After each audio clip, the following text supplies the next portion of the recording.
troubled water. Feel like we a type of tide we ain't never been. I can't see the light at the end of the tunnel yet. Feel like I ain't made for this, I ain't built to win. I'm mature enough, I ain't pure enough to be heaven sent or be militant, nah.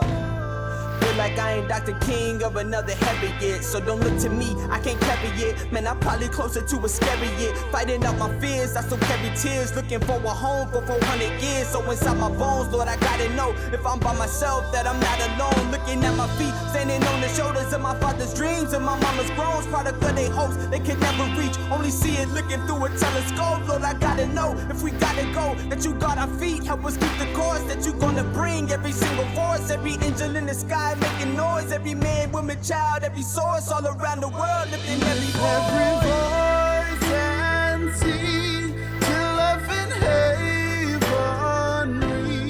ring with the harmonies of liberty. Let our rejoicing rise high as the listening skies.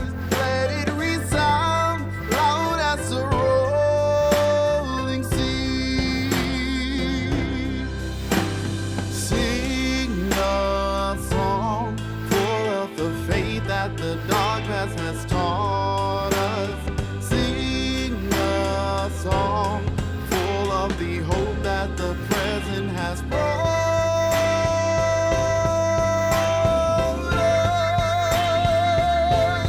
Facing the rising sun, upon new day begun. Let us march on till victory is won.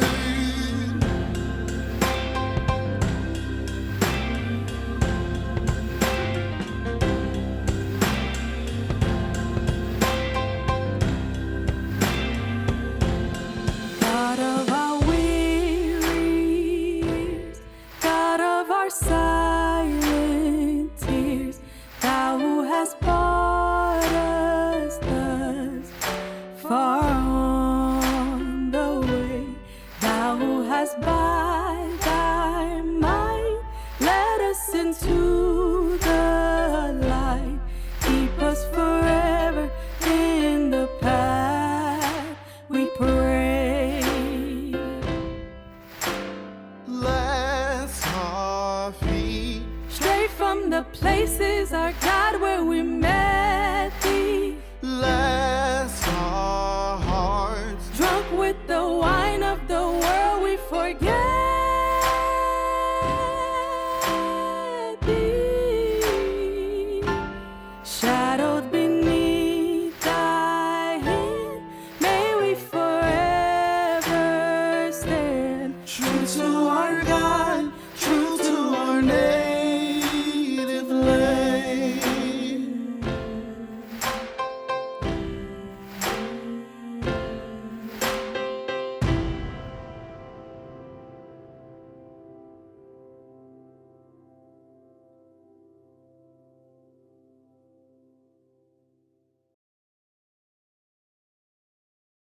Well, greetings and God bless. Peace, love, light, liberation, family. Welcome to the Witness, a Black Christian Collective's Juneteenth virtual event, Free to Be.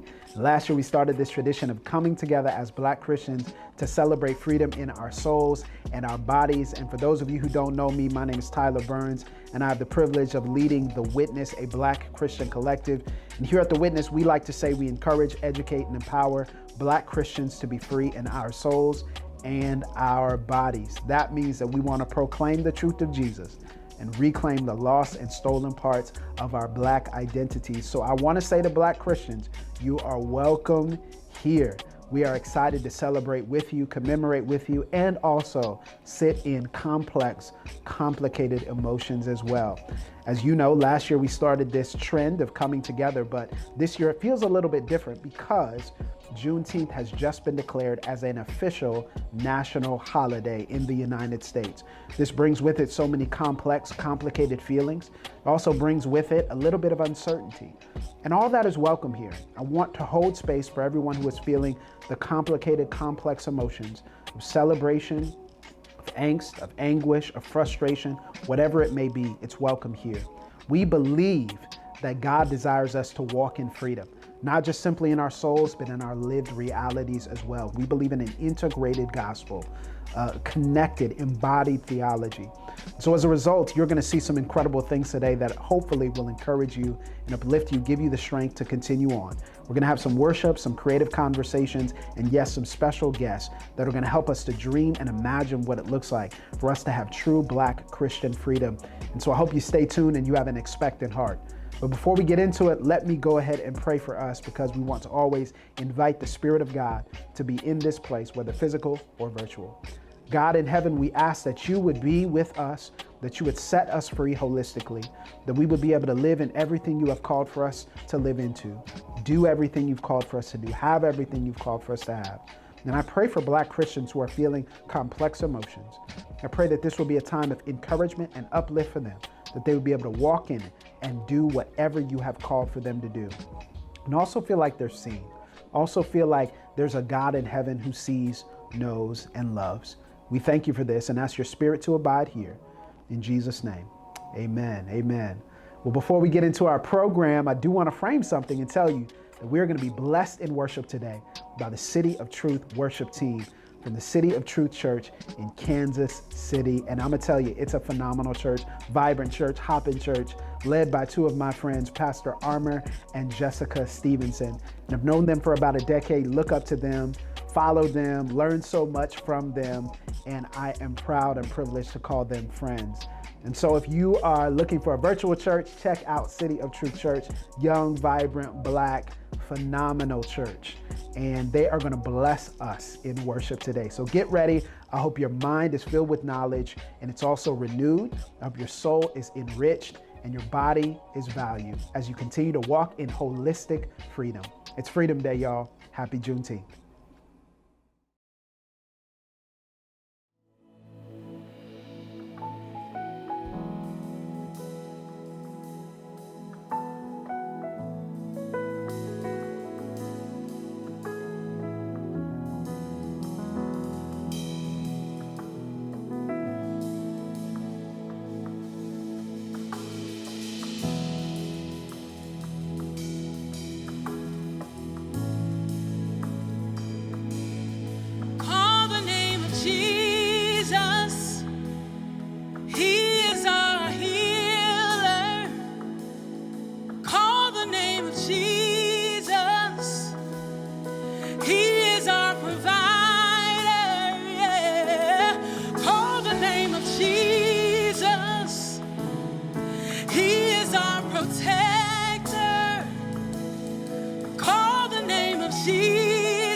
protect us. Call the name of Jesus, He is our deliverer.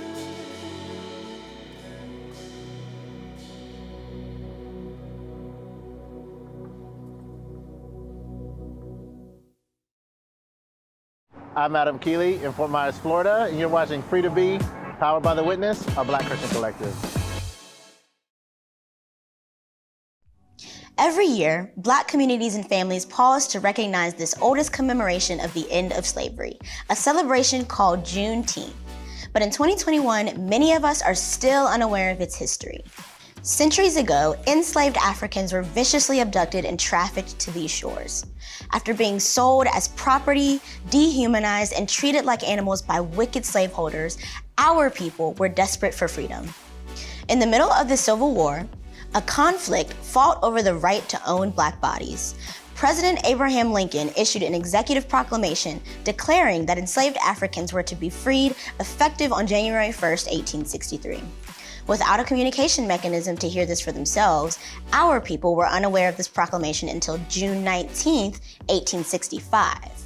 On this day, a Union general made the official announcement in Galveston, Texas, 1,000 days after the original proclamation.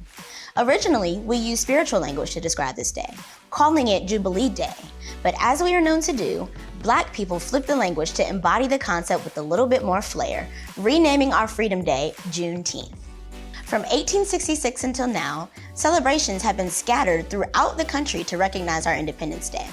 From church celebrations, family cookouts, history, and education, we gather together to live freely, echoing the centuries of our people.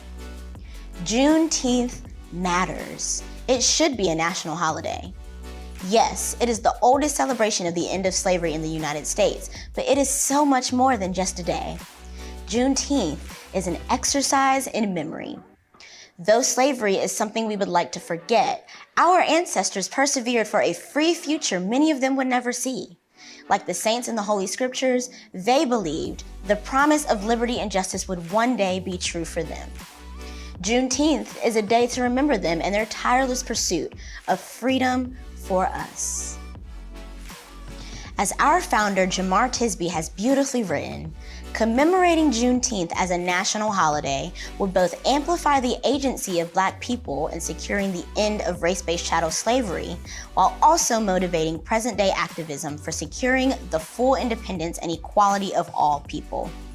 As image bearers of the divine, Black people have a right to flourish in every area of our lives. On Juneteenth, we recommit to this legacy and remind ourselves that regardless of what this country may say or do, we will be free to live, free to flourish, and free to be. Hanging out with Allie Henney. Allie is one of my favorite people. So I'm always glad when I get to kick it with Allie. Allie, so like this year we're doing Free to Be again, take two. But it's like a whole different Free to Be than it was before. And I guess we've been looking at the idea of freedom, which is all about, Juneteenth, and which was Jubilee, is all about, our freedom. But what does it mean to be, like, what is like free to be? Like, what can it mean? I feel like, what does the idea of freedom look like, especially in a Black Christian context? What does freedom mean? Yeah, that's a really good question. So for me, freedom means expanding our imagination.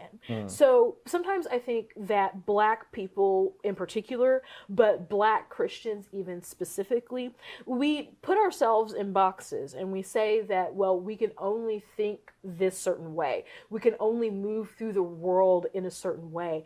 And so whenever I think of free to be, I think of freedom to expand our imagination. What would it look like for Black Christians to think about the Word of God, to think about Jesus, to think about our own liberation as a people in an imaginative way, in a way that encompasses the fullness of the Black experience, that then we're looking at that through the lens of Scripture, we're looking at that through our culture, we're looking at that through the vast treasury of our history and the things that our ancestors have left us. That's great.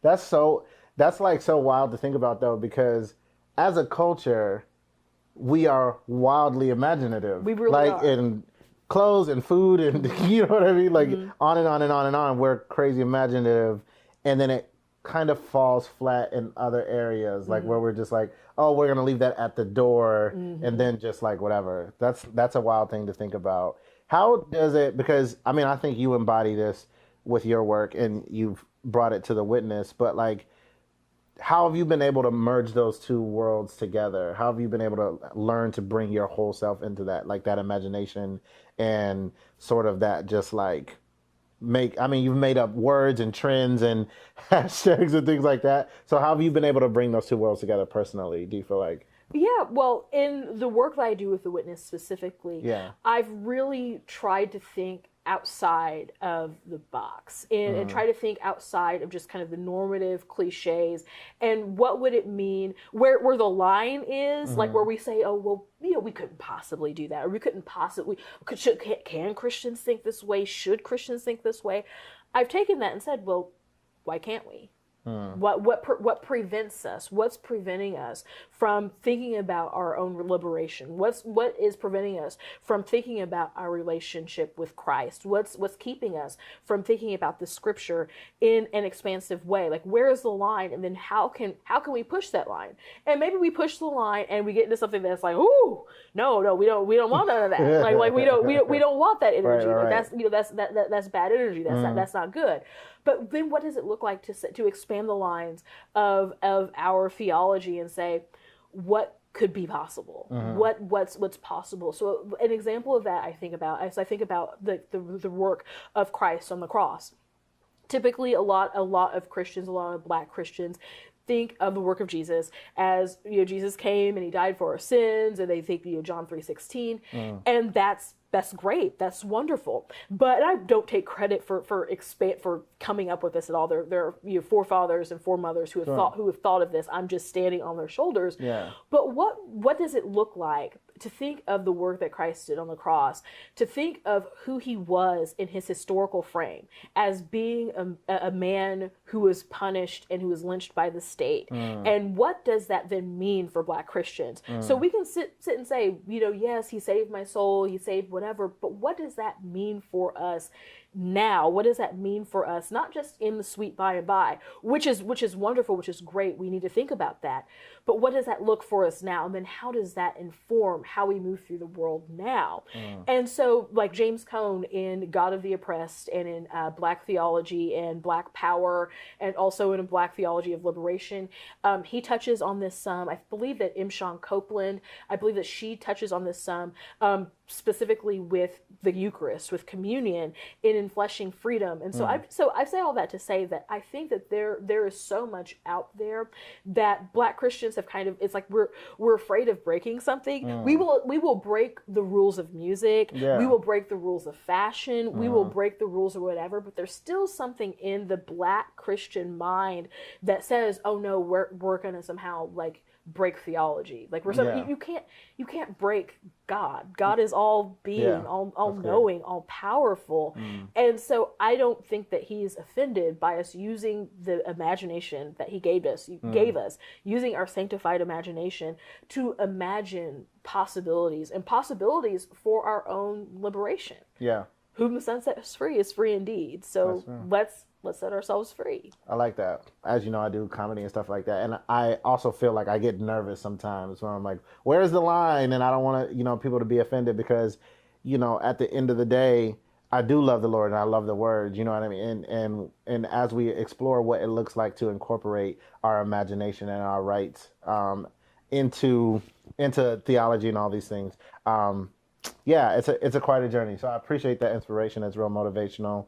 And I do want to, like, we're embodying that with the work of the witness with Black Women Plant Seeds, Non-Toxic Masculinity. These are like great columns that people should check out that explore that even more. And yeah, so I hope you guys are just enjoying the Free to Be, and we'll talk to you soon. We call our food soul food. Cheers. This type of food, you can feel when you eat it. The truth is, a lot of American food has its roots in African American food, traditions, and ingenuity. Can you see it already smells like mac and cheese? This standard yummy dish has a really old history.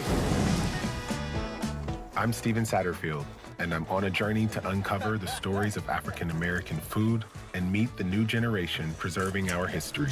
We charred and dressed this beautiful cabbage with pear preserves. Okra is African because it made the voyage with us. It did. We brought it to the New World. Despite the fact that we were in hell, we were suffering, somehow in all of that nonsense, we created a cuisine. Is this something that would have been served to Jefferson and Washington by their enslaved chefs? Absolutely. Hercules and Hemmings were foundational to the foods that we love today.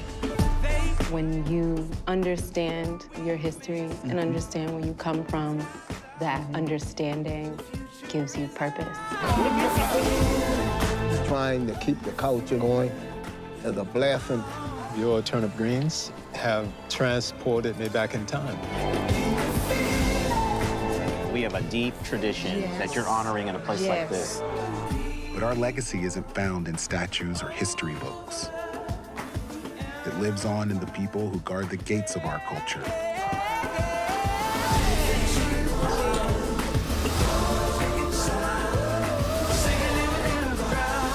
Wow, this is a showstopper. Our story is America.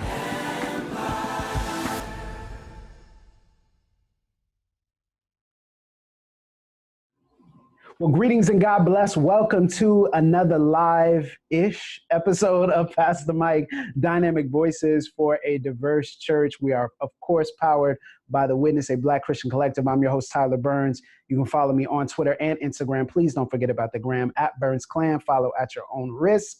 And I am joined by the founder of the Witness BCC, the man, the myth, the legend, Mr. Blue Check Verified himself, the two-time best-selling author. I got to put in all of his accolades. The two-time best-selling author, Mr. Blue Check Verified himself, Jamar Tisby. What's going on, brother? Happy Juneteenth. This is an incredible occasion. Yeah, man. The first that we're recording where it's actually a federal holiday. So official. We're going to get into that, okay? Number one, I hope all of y'all have enjoyed everything that we have presented so far. It's not going to be over after we finish this particular portion, but I hope you've enjoyed Free to Be. And our heart behind it is presenting and giving a place for Black Christians to truly step into their freedom in souls and in bodies. And so as we think about that, our heart and our hope is that if you see it modeled, you can actually live it. Right? It's one thing to be set free. It's another thing to stay free. And so we're trying as best as we possibly can to walk in that freedom, not just proclaim it on one occasion, but we're here to talk about Juneteenth and its historical and also future implications. There are some implications based upon the fact that Juneteenth is being celebrated more now than it ever has been. There's some commodification that's taking place. There's some political posturing that's happening.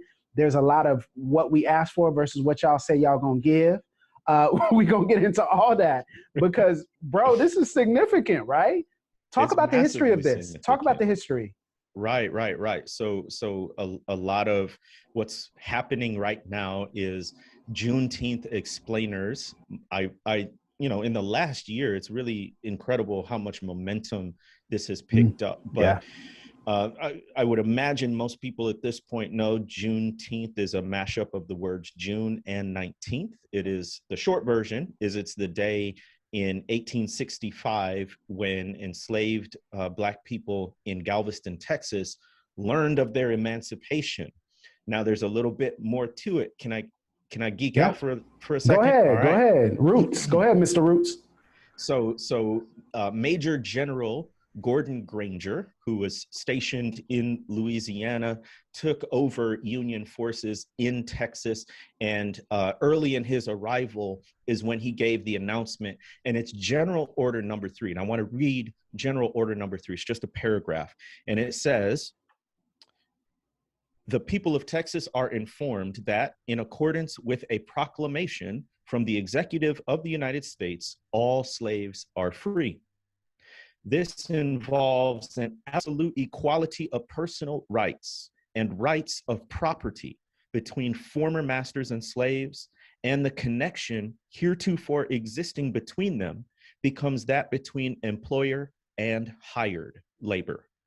The freedmen are advised to remain quietly at their present homes and work for wages. They are informed that they will not be allowed to collect at military posts and that they will not be supported in idleness, either there or elsewhere, by order of Major General Granger, June 19th, Wow. 1865. Look, so there's a lot of layers to that, okay? There's a lot of layers to them saying, okay, now that's your employer. There's a lot of layers to them saying free people need to stay where they were bound. There's so many different layers. As a historian, as you're processing this, what stands out reading that and historically interpreting what's happening and taking place in that moment? So it is significant. Let us not take away anything from the fact that enslaved people were now legally free. And the timing, okay? So let's back up a little bit. The timing, June 19, 1865. Emancipation Proclamation goes into effect January 1st, 1863. So this is 2.5 years later, right? And then even on top of that, in April, the defeated Confederate General Robert E. Lee surrenders at Appomattox in Virginia. So this is 2 months after essentially the surrender of the Confederate forces. And this is finally when enslaved Black people in Texas are learning about it.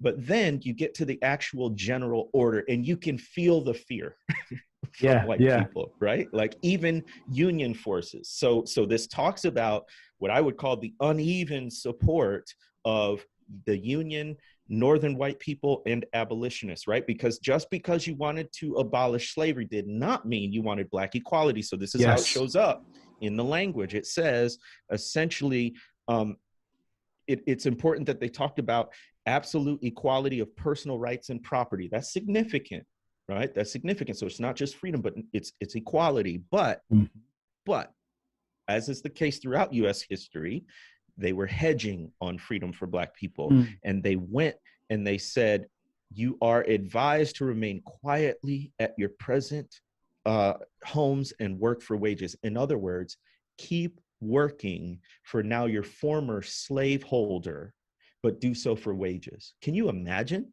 Can you imagine being told to stay on the plantation, but they're going to pay you now? Like it's going to be a good working relationship at that point. Then they went further and they're playing on this trope that is going to grow and pick up momentum during the Jim Crow era, that Black people are lazy and they actually needed slavery to keep them working. So it says in this part, number one, don't come to the Union military posts expecting help. We're not going to do anything for you, right? And then number two, you will not be supported in idleness, either there or elsewhere. Idleness. Y'all Black people, just because you're free now, don't be lazy. Nobody's going to pay for you. So even in a contemporary way, right? We hear all these tropes about welfare and Black people just living off of the government, right? And you can trace it all the way back even to the announcement on what we now call Juneteenth. So, man, I want to talk a little bit more about the hedge. And we're talking about how positions and people in power, status quo systems, administrations, well-meaning as they may appear to be, chosen as we may have done with them in a particular context, they hedge between amelioration, pacifying us, and actually providing for us all of the liberation that we need and desire.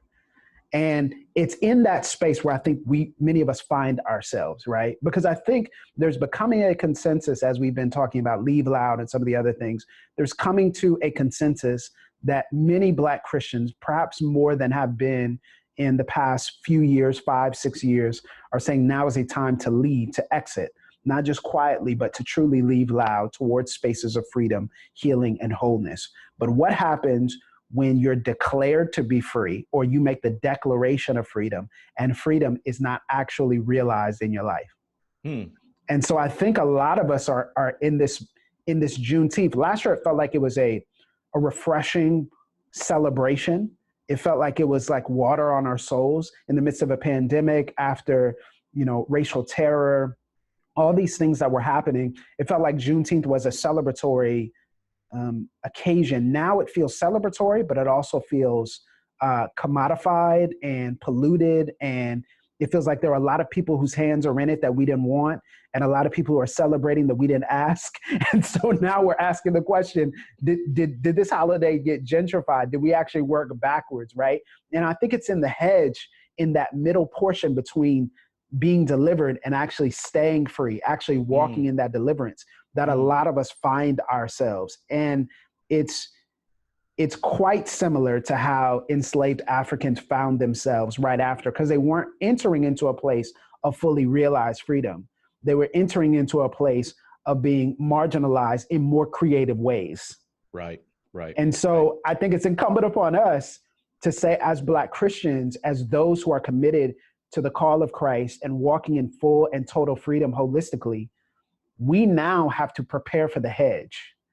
We now have to prepare for the transition period. We now have to prepare for what we've called on the podcast, the wilderness, right? And it's in that preparation where so much is realized. So I would love to talk a little bit more about that hedge, because I think that's where we find ourselves now. I think what you're bringing up is a really important concept. And maybe if we can get it in our brains that freedom is not a binary, that there are various forms of freedoms and unfreedoms, right? So it's not like flicking on a switch and flicking it off, free, not free. Abolish slavery, now you're free. Race-based chattel slavery, you're not free.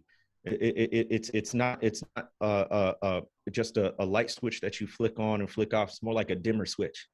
Right. Right. Yeah. It's more like the volume knob, right? And at some times in our history, you turn that knob on freedom up a little more. Sometimes it goes back. And it was, I believe, Angela Davis that said freedom is a constant struggle, right? Yes. And so yes. It is incumbent upon us to always be struggling to keep and to extend our freedom. But I think I even find myself getting into a place of complacency to say, okay, this law was passed or this event happened. Now we're done. We're moving on from that part, right? But the reality is, any ground we gain for freedom is ground we have to keep pushing forward for more freedom. And I also want to hold space for those who have complicated feelings around today, right? Yes. Who have complicated feelings of celebration and happiness and achievement, especially if they felt as though Juneteenth should have always been a national holiday. And those who also feel the concern and complexity that the people who perhaps we voted for or placed in positions of power are underwhelming us, right? They're not providing for us what we have asked for them to in that particular sphere. And also those who feel the complicated feelings of, yes, leave these churches that are propagating racism and xenophobia and bigotry, but our churches that we would like to go to are themselves not operating in ways that are fully welcoming, and they're not operating in ways that are healthy. So I think there's this sense of many of us also feeling complicated. And it reminds me of, I believe it's Psalm 137, where the question that the psalmist asked is, how do we sing songs in this strange land? How do we sing the song of the Lord in this strange land? How do we sing a song of freedom? How do we celebrate when we get a holiday over here, but history is being removed from our children's education over there? Yeah. How do we celebrate when there's this vocalizing of Black voices, this platforming of Black voices and entertainment and Hollywood, and politicians like to partner with them, but they're not passing laws that protect our votes? How do we sing this song? It's a strange land. How do we sing of freedom in a land where freedom is not fully realized? And so I want to hold space for that, because I think that's where a lot of us are. A lot of us are feeling the complex, complicated feelings of what it truly means to sing and to sing of freedom in a land that's strange. Let's talk about that complexity, because there's so many layers to it. Yeah. I'm a guy who wrote in my first book, The Color of Compromise, why Juneteenth should be a national holiday. And I talked about the significance of the history. It's one of the most important historical events in our nation's history. I talked about the fact that it would be an occasion to look back with somberness on race-based chattel slavery and the heinous things that human beings can do to one another, as well as an opportunity to look forward in terms of assessing where we are now and what work still needs to be done. And here we are, just days past it actually becoming a federal holiday. And I write my first opinion piece for the Boston Globe, and it's the unintended consequences of making Juneteenth a federal holiday, right? And I talk about, and we've talked about, and we've seen on social media talking about what happens when you take an event, an annual remembrance that was primarily centered in Black communities, and make it mainstream. Yeah. We've talked about the commercialism. We can talk about the hypocrisy. Yes. I can't remember the last time something unanimously passed in the Senate. Yeah. We know how polarized the parties are right now. In the Senate, this bill to make Juneteenth a federal law passed unanimously, which is almost a slap in the face, because it's these same GOP senators who are supporting bills in their own states or at the federal level against things like critical race theory or teaching the 1619 Project, initiatives at the very core that are trying to excavate and reveal the ways racism operates. And here they are passing a bill to make Juneteenth, about the abolition of slavery and emancipation, a law, right? So what are we to make of that? In addition, they refuse to pass at a federal level, which is really at this point the only thing that will help. They refuse to pass at the federal level voting rights protections. Yeah. Yeah. Right. So at the top, when we talked about, okay, you're not just free, but you're free and equal. A big part of that throughout U.S. history for Black people has been the franchise, the ability to vote. And yet now it is under attack and embattled in a way that we saw 50, 60 years ago during the Civil Rights Movement. On top of that, the momentum that made Juneteenth a federal holiday in 2021 is the protests and uprisings in 2020, which were against anti-Black police brutality. But we can't get significant reform, revolution, defunding, refunding, directing funding to different areas, all of it. dismantling.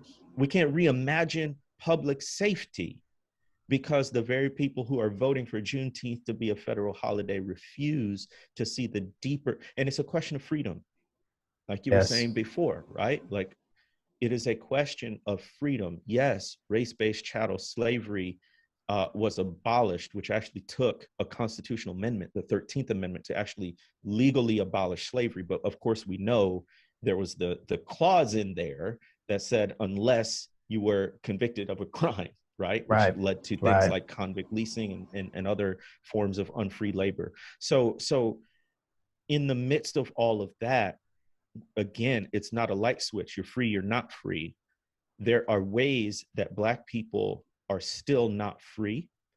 And the people who are supporting a federal Juneteenth holiday are still opposing that freedom. And that's why I think there's so much conflict and ambivalence around it, at least in the political realm. You know, as we kind of talk about some ways that we can navigate this well, which is always what we try to do when we have a Pass the Mic episode, we're trying to talk about the historic reality, the theological realities and background, but also we're trying to talk about what's practically applicable for the Black Christian and how we can actually live. And I just want to first provide an encouragement, because that's what we do. I want to encourage Black Christians that, you know, what you feel in your body doesn't necessarily have to come to a conclusion or to a summation in this season. And it's okay if it doesn't. It's okay if your feelings are open-ended. It's okay if your thoughts are open-ended. You know, I want to encourage Black Christians to pursue this state of not feeling rushed to land and come to conclusions about things that people have been wrestling about for years and decades, and our ancestors fought to see realized. But sit in that and sit in that together, not by yourself, because you're not alone. And I want to make this encouragement because I think it's so important for Black Christians to hear, I'm not alone. It's not just me. It's not just my thoughts. There are others who think this. There are others who feel this. There are others who are navigating this. And in the midst of that navigation, what we find is there is a community, there is a journey, and there are people that are navigating this together. And so we come together on events like this just so that you can feel that encouragement, right? You can feel that sense that in my body, I sense the people of God with me. But not just that, I also want to encourage Black Christians to use your voices. And I know this seems like we've been saying this for a while, but I tend to think that many of us, no matter how many times we hear it, need to hear again that your voice is valid, it matters, it needs to be heard. When you speak, people will listen. Just because you don't have the education that other people have, or the experience that other people have, or the power positions that other people have, or the title that they have, does not mean that you are not important in the conversation that is taking place right now. And I have gotten so much encouragement, help, understanding, knowledge from Black Christians, just following Black Christians who speak. And so if you have something to say it, please. Please say it. Please talk about it. Please continue the conversation, because it's not just those people like Jamar who are writing about this in The Color of Compromise and in other spaces, not just the activists. It is the groundswell of attention and the groundswell of conversation that people had about Juneteenth that pushed people and moved them into action. And it's the same groundswell that's going to get the voting rights laws passed. It's the same groundswell that's going to change your educational system in your community. It's the same groundswell that promotes hope and healing and justice and flourishing for your neighbors. So please speak. You know, yes, be in your body, but also speak. We want to hear what you have to say. And this is a time where we hope that Black Christians leave from this and feel like, oh, I have something to say, and it's valid that I say it. This is an element of freedom to claim and reclaim our voices. Yes. Because an element of bondage is to steal your voice or to undermine your voice. I don't believe any of us are voiceless. I believe we've been muffled or we've been muted. But an element of freedom is realizing that I can whisper, I can talk, or I can shout, and that's valid. Do your homework, right? Be wise, but you do have a voice. And I think part of claiming our freedom is claiming our perspectives as valid, as legitimate, as worthy to be heard. Yes. Because for so long we've received messages that we should not be heard. And I was just going to say, that's what we do here. We want to proclaim and reclaim. That's what we say. We proclaim the truth of Jesus, and then we also reclaim the lost and stolen parts of our Black identities. And so in that proclaiming and reclaiming, there's this constant push-pull of times when we speak, times when we step back, times when we study, times when we get involved in the work, times when we need to rest and heal and be in our bodies and just hear the voice of God and be refreshed.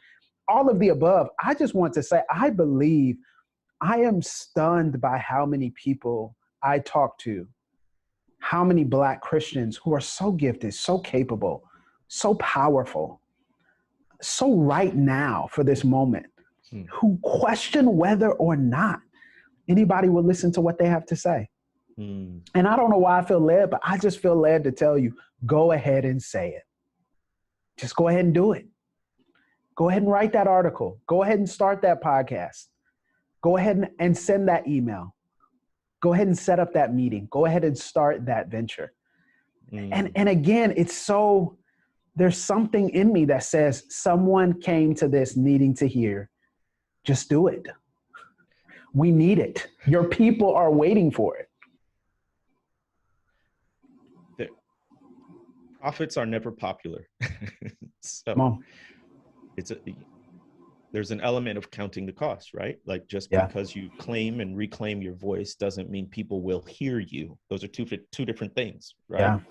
Yeah. But at the same time, Tyler, I think you and I can both attest, there is a liberty that we experience when we speak from our souls. When we take off the filter that the sort of white gaze has put on us and can speak authentically. Here's the thing that for me is the constant struggle, but also in the sense when I've been able to meld these things together, it's been so powerful, is there's not a separation between my Christianity and my Blackness. Come on. Because within Christian circles, we've been told for so long that one is subordinate to the other. When we are integrated human beings, we are integral, holistic beings, right? And if we actually believe a theology of the body, then there's not this stark separation between what I believe and how God has enfleshed me. Yes. And therefore how I maneuver in and experience the world, which then gives me my perspective, which we're calling a voice, right? And so when we say speak, we're saying feel free to offer your perspective as this integrated being of body, mind, soul, emotions. And everything that comes out of that amidst the cacophony of voices that are telling you, no, if you want to speak, you have to separate or subordinate your racial, ethnic, and cultural identity, when in fact we can't understand the world apart from it and through the lens of our Christianity as well. So I don't know if that made any sense, but that's so good, bro. But you know, what you're saying is resonating in my soul, right? It's that proclaiming and reclaiming of which you speak. And don't think we don't have to go through that too. Like the people who you look up to, or the people who lead movements or run organizations, we have to go through the same exact wrestle. And so again, maybe it's not speaking something, maybe it's offering something, like you were saying. I love that, right? Maybe it's your art, maybe it's your presence, whatever it is. We need that right now in this moment to truly be free, because freedom is not just about me. It's not just about a group of people I know. It's about all of us. It's about truly the collective. Walking in freedom. Freedom for some people, they were able to run from the border states and get to the Union quickly. But freedom for those in the South, took them a while. So you may be close, you may be on the border, or maybe you may be in the back. Okay, don't make me preaching here. Come on. You brought the history. I'm like, come on. Look, you may be right there. You may be one of the, however many thousands that were able to just cross on over and run and put on them Union uniforms. Or you may be those who just heard about it and all you could do is celebrate, even though you were late. It's all valid, y'all. It's all valid. We just want to come on and encourage you with that, man. We just want to encourage the people who are in the midst. Yeah. And that's all of us walking together, searching for what Jesus would have us to see and do. So, Jay, I appreciate you, man. Thank you for hopping on. Appreciate you. I always am fascinated by where these conversations start and where they end up. But this has been balm to my soul. And brother, it feels like freedom. Happy Juneteenth. Feels like freedom. Happy Juneteenth, y'all. Hi, I'm Bria Perry in Raleigh, North Carolina, and you are watching Free to Be, powered by The Witness, a Black Christian collective.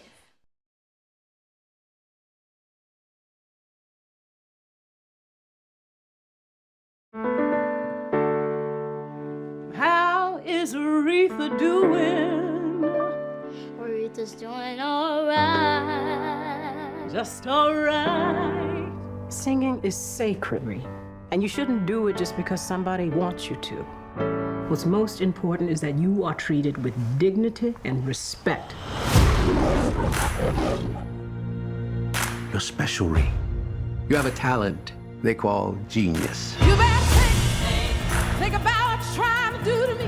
How old is she? She's 10, but her voice is going on 30, honey. Let my go, let yourself be free. How many albums have you had? 4. And no hits. I need you to focus and avoid frivolous distractions. Honey, find the songs that move you. Until you do that, you ain't going nowhere. I need a change. I want to sing what I want to sing. Okay. Find out what it means to me. You really like it? We love it. Riri.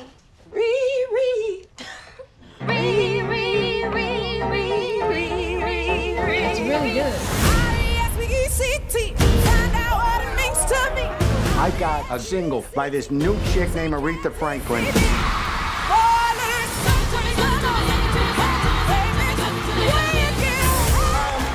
present the Aretha Franklin Day. You're not about to mess this up for me. Ladies and gentlemen, Miss Aretha Franklin. Looking out This song goes on out the morning, to anyone who's ever felt mistreated. I used to feel sure. You need to take a break. I know how to run my business. Have you lost your mind? Maybe I found it. I believe I have the chills. Do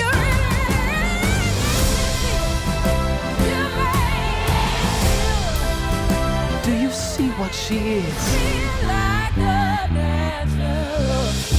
She's a miracle.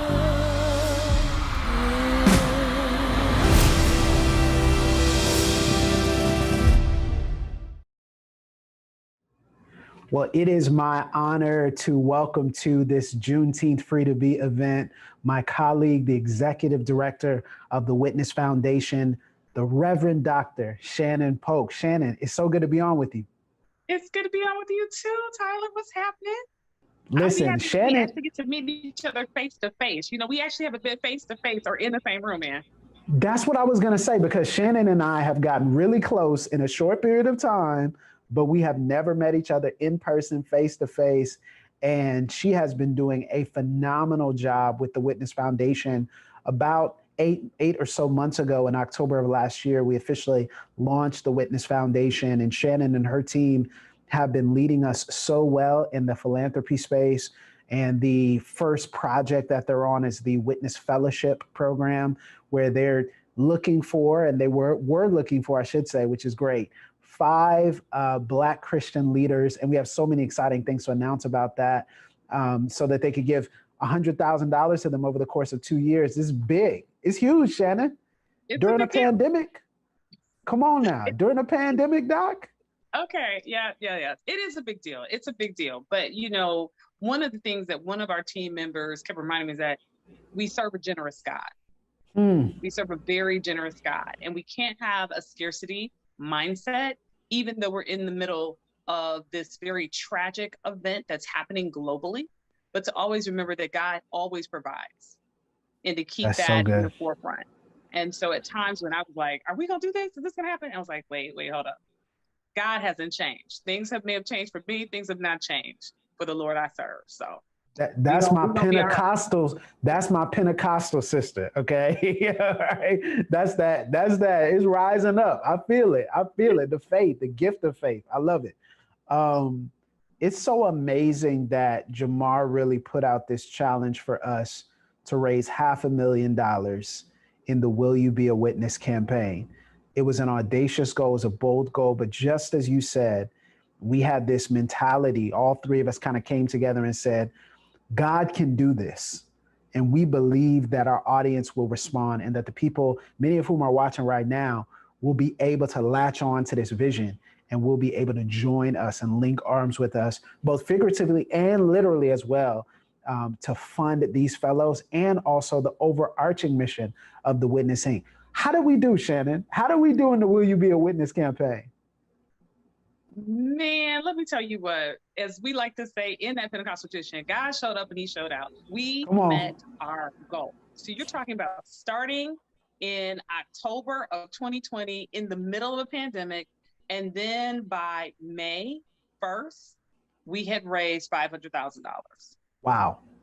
And that is Wow. just, it's incredible to believe that. When I talked with people that are professional fundraisers, I said, okay, so now how do you do a campaign? And they looked at me, they're like, wait, how do we do this? I said, well, you and I'm coming to my friends, you all are experts, how do we do this?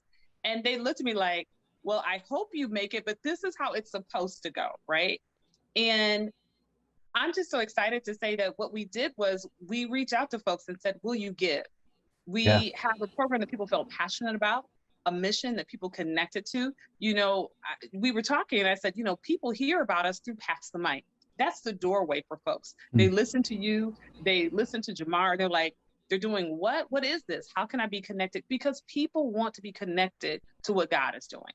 And so they showed up. One of the things that I love was that when we look at the people that are giving and supporting the work of the Witness Inc., right? The overarching organization for both of our divisions, 40% of the people that are donating are monthly givers.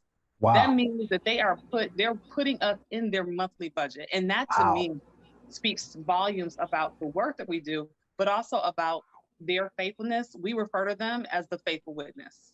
You need those faithful witnesses that are going to undergird everything that's going on, that's going to undergird the podcast, they're going to undergird the work of the fellows, the things that are happening in that support.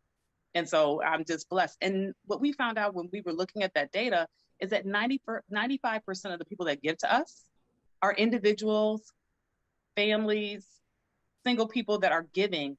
And that is phenomenal that we're doing all of this work without some major grant from a foundation. Right. Or some major corporate sponsor. It's just people all across the country saying, I care about this. Whether they're giving $10,000 or $10. There were some stories and there were some moments where people put descriptions or they put, you know, little comments in the giving sections, and a member of the finance team at the Witness Inc. would share that with us. And I was so moved and so emotional that people cared enough about what we're doing here. It just seems so overwhelming that people care enough that they feel a part of this work. And they also feel like their families are a part of this work. Some were dedicating in the names of loved ones who had passed because they said they would have wanted me to give to this endeavor, this mission. And some of them were, you know, dedicating in the name of children. It was just a lot. It was so much. I was blown away by it. And I was humbled that our audience is so invested in what we do that they felt it necessary to give and to sow into, invest into what we're doing. Shannon, can you talk a little bit, and I've had you talk about this before, but before we get to a fellowship announcement, which is so exciting, can you talk a little bit about Black philanthropy and why this is so important for Black Christian leaders to be fully funded and to have the resources that many of us do not have when we start our endeavors? Sure. And I'm going to start with a point that I think that now we can talk about widely, and that's the Tulsa Massacre, the destruction of Black Wall Street. And to me, that's really critical to understand. I was watching one of the documentaries and one of the TV specials that was interviewing this woman. She owned a beauty salon, but apparently her great grandfather had owned a barber shop on the same street. But it was burned down and it was lost during the massacre, right? When racist folks came in and burned down businesses. And they talk about all of the financial loss that occurred within the Black community, right? So here's this woman who would have inherited a business had that business been allowed to flourish, but instead she's starting over again. And then because she did not own the space where she was, the rent got increased to the point where she had to move out. Wow. And so when we think about Black folks generationally having to start over from scratch again and again and again, whether because of an event like the Tulsa Massacre, whether it's because of redlining, whether it's because of all of those different things that happened that legally occurred on this soil that prevented us from doing the simple thing of passing down wealth from generation to generation. Yes. So what happens is that whereas our white counterparts are getting money because the GI Bill worked for their grandfathers. So they were able to buy houses, they were able to purchase land, they were able to pass on that wealth generationally. We have to start over again because there were highways that raised entire Black communities. And so therefore those people had to move and didn't have that wealth to pass on. And so it's not that we don't have Black leaders in our community, it's that those Black leaders aren't being funded. Come on. Because they weren't able to reach back and say, hey, mom, dad, can you buy that house for me? I have friends, their parents just bought them a house. You know, they graduate from college and their parents just write a check and say, we don't want you to have any debt when you get started. Most of the Black folks I know did not have that blessing. Not because their parents didn't want to do that for them, because they couldn't, because they didn't have generations of wealth that could be passed on. Right. And so what we're saying in the mission of this is to say, look, when you think about what it means to fund in a way that promotes justice and equity, that provides for the social uplift of a community, you have to look at philanthropy as that vehicle. Not the only vehicle, but certainly a key vehicle. And when you look at philanthropy at large, you can look, and it's documented that organizations that are Black-led and serving predominantly Black communities do not get funded at the same level as their white peers and their non-Black peers. Yes. And so what we're saying is enough. Enough. You can't say you're committed to the promotion of what Christ wants to do in the earth and yet still be comfortable with that level of inequity. When it is measurable and it is visible, and with your contribution, it is actionable. We can do something. This isn't pie in the sky. This is something that can be done and can be addressed.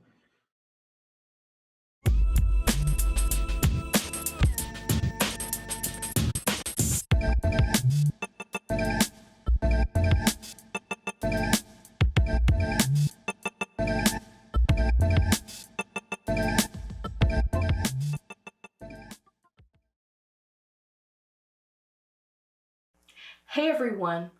I really hope that you are enjoying Free to Be, the Witness's annual Juneteenth event. For the next part of the show, I am excited to bring you an interview that I did with Propaganda. If you don't know who Propaganda is, he is a poet, a hip-hop artist, a spoken word artist, a podcaster, a media personality. He does a lot of different things that I'm probably forgetting, but the latest thing to be added to his list of accomplishments is author. He recently wrote a book called Terraform, Building a Better World. And so I had the opportunity to interview him about this book and just about some of his thoughts on life and on coffee and a lot of other different things. So this was such a great interview. I only had a very limited time with Propaganda, so I was really excited to be able to get it there, rattle off a few questions. It's on Zoom, but you know what? It's going to be great, and I hope you enjoy it. All right, can you talk to me about writing, about your writing process? I mean, you're a musician, you're creative, you're a rapper, you write lyrics, you write poems, you do spoken word and all that type of stuff. But writing that type of stuff versus writing a whole book, that has to be different, right? Generally, like, I write to perform. So I'm thinking about how this is going to translate on stage. That's always like my first thought, where like it hit me, you know, kind of partway through. That's like, oh, these words have to do all the work. You know, I'm so now I have to picture in my head, like, what does the inner voice sound like? What is your brain voice sound like as you're reading this, you know, and which was a very different process, you know, but was fun. It was fun to learn how to do this. Wow, that's great. So what adjustments did you have to make? Yeah, it was the biggest adjustment was to remember that, like, I am not controlling the pace of how fast you're reading this. But if I want to, then that means I need to figure out how to make that happen with just the words, you know? And that was like, oh, this is new. You know, Oh yeah. Yeah. how do I communicate that on the paper rather than from the stage? So that was, and one thing I usually do is like, for most of my like spoken word stuff, I talk it out. Like, so you go to open mics and you workshop stuff, but like I write out loud. Like I walk around and I'm writing it out loud because I want to see how it sounds. This time I was like, actually, you can't do that. Like you have to do this in your head, you know, and was like, okay, because that's how you're going to read it, you know? So I'm like, okay, well, let me do it like that. Yeah. Wow, that's really interesting to hear your process on some of that. So could you explain terraforming to I me, would love like to. what and how you do that concept in your book? Yeah, so it's a science fiction term, you know, just nerdy term. And it's the idea of like when you find a distant planet, the process of making that planet livable is called terraforming. So I thought to myself, man, if I'm looking around Earth, like it's becoming less and less livable. So maybe we should start a process here, you know, and what if that process is not just terrestrial? Like, what if it is sociocultural? And then what if it's family? What if it's community? What if it's personal? It's all terraforming processes. And so that's kind of the springboard that I kind of bounce off and carry the poetry and prose through. Just the idea of like building not only an inner world, but an outer world also. Wow, that is deep. That is so deep, fam. One of our themes here for our Juneteenth event is free to be. And it's about kind of liberation and wanting to be free for Black folks to be able to be free. So how do you see this concept of terraforming, this concept of reshaping and making Earth, making America livable again for Black Americans? How do you see that liberative work, or that translating into liberative work? I love that. That's a great question. And I think it has to do with a lot about the origin stories that we tell ourselves, you know what I'm saying? Not only as Black people, but as America as a whole. I just don't know how much of our identity we haven't had formed in relation to whiteness. You know what I'm saying? Like somebody asked me once, like, which was, I think I mentioned it in the book, like, can you imagine what is America if racism never existed? Can you imagine that? What is America if patriarchy never existed? And I was like, I can't imagine it. I'm like, jazz is because of segregation. Hip hop is because of racism. Like so much of what we became and have created was pinging off white supremacy. So for me, I'm going, what's my identity not tied to their problems, you know? And to me, it's like, that's the beginning of like, well, I need to tell a better story. I need to imagine a better future. Even the formation of white supremacy was in relation to how to keep us down, how to keep to separate themselves from us. So like you even had us in mind when you created this. So I'm like, I don't have to exist in relation to y'all. Me, like that's the beginning of that process. Imagine yourself, who you are as a person in your personhood, completely separate from white supremacy. What am I? I'm a husband, I'm a father, I'm a Black man. And, you know, I'm a Black man that draws his origins not from the structure and formation of whiteness, but from Ethiopia. You know what I'm saying? And then you start seeing your longer narrative, and like part of like my passion with coffee is like, and I'm looping this around because it's the same answer to me, where I'm like, coffee was discovered in Ethiopia, and not only that, it only grow at the equator. So I'm like, so I'm like, now it's a justice issue. This is brown people stuff, you know? So like, so now we need to start thinking about like, you're not finna kick me out of this hoity-toity, you know, special. No, bro, like you drinking our product. You know what I'm saying? So I'm like, so now it's like, and you don't get to own what is special and what's not, because it don't even grow in your land. Wow. You know? Wow. So I want to come back to that piece in just a Yeah. moment.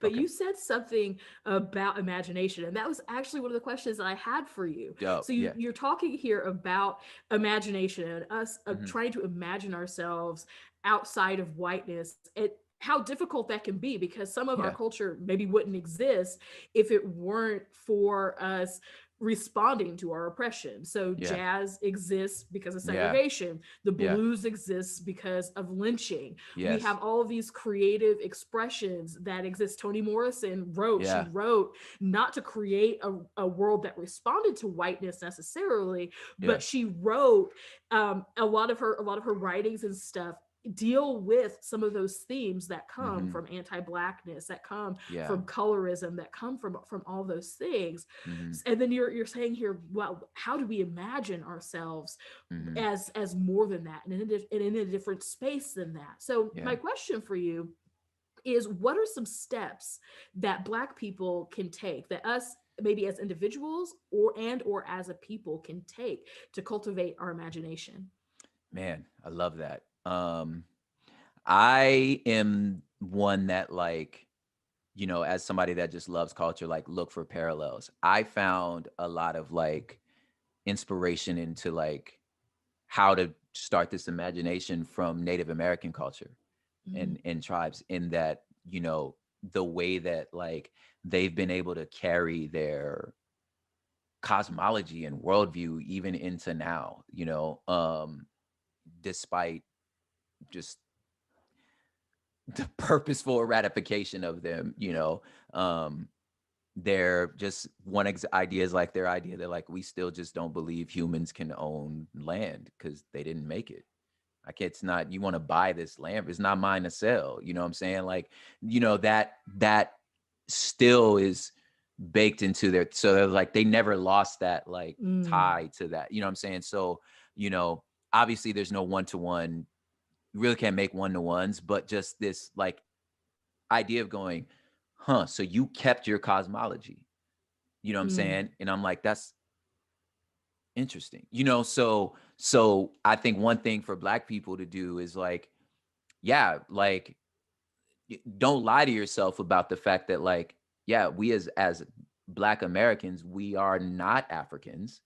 You know, that I don't know which part of this planet, which part of Africa I'm from. I'm probably from all of it because of how the Middle Passage worked. You know what I'm saying? So I understand that. But that said, my curiosity about that land, you know what I'm saying, and about that cosmology, you know what I'm saying? I know, you know, we both Christians here, but like, okay, you know, Israel went south before it went north. You know what I'm saying? So like, you know, that's us too, you know, 400 years in Africa before Constantine, you know what I'm saying? So like, Yes. you know, so let's like be okay with that. You know what I'm saying? And like, and amalgamate it all, you know, and like, okay, so what was happening there? Like, what a part of like, where's our cosmology in this? Where's our, you know what I'm saying? Where are our creations? What can I participate in? And for me, part of that was coffee, you know what I'm saying? Where I'm like, I'm participating in something that I know is deeply African, you know?